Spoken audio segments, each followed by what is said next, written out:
Hello guys and welcome back to another video. Today we're going to be talking about the really short Nokia event that just happened a few minutes ago where they announced the Nokia 8V 5G UW.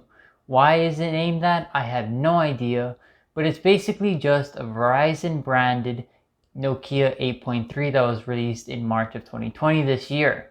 So not much is different. So I was really surprised to see that this was the only thing that they were going to announce today, and was a bit let down. I thought they're going to announce more, and a lot of people in the chat were saying the same thing.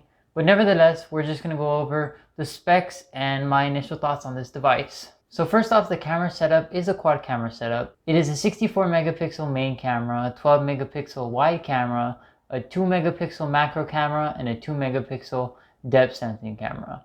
Now, I'm going to be honest, the 2 megapixel macro camera is useless, and they're just putting that there to have the quad camera set up for marketing purposes, and you're probably never going to use it, to be honest with you, but that's besides the point. They have 4 cameras set up. The color is grayish black. I'll show a picture here.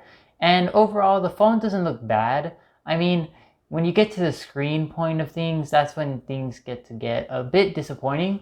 It is a 6.81 inch LCD 60Hz 1080p display. It's honestly disappointing to see this phone having an LCD display, especially because the price of this phone is actually $700 or $699, and honestly that's crazy to me, since this phone is just a Verizon branded Nokia 8.3 like I said. The only difference here is that this one supports Verizon's mmWave as well as 5G. So that's the only benefit you're getting out of buying this phone in the American marketplace. They made this whole thing build up like we were getting something crazy or multiple phones that we should be excited for, and we were very let down with this phone that just came out. Not only is this screen an LCD 60Hz display, but the chin is pretty massive.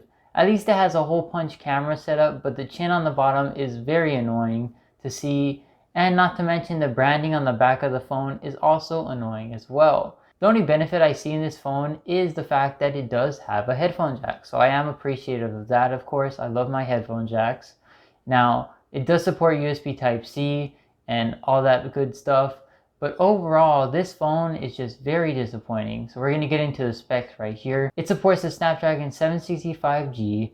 It has a 4500 milliamp battery with 64 gigabytes of internal storage and 6 gigs of RAM. This is actually a downgrade from the unlocked version, which is the Nokia 8.3, because that phone has 8 gigabytes of RAM and 128 gigabytes of storage. There is no real benefit of buying this device in the first place unless you want the Verizon mmWave. When you look at the competition, this phone is kind of blown out of the water. You look at the Pixel 5, the Samsung S20 FE, even the iPhone 12 mini that was just announced. All those 3 phones that I just listed for you, even the 4A or the 4A 5G from Google as well, are all better than this phone. So I'm actually pretty disappointed in Nokia when it comes to this device. I think they could have done a lot more, and they've really slacked off with this announcement because a lot of people were expecting a lot more, considering the chat at the end was just spamming, "That's it, where's the next phone," and all this stuff. Anyways, let me know what you guys think about this phone in the comments down below. And other than that, I'll be seeing you guys in the next video. Peace.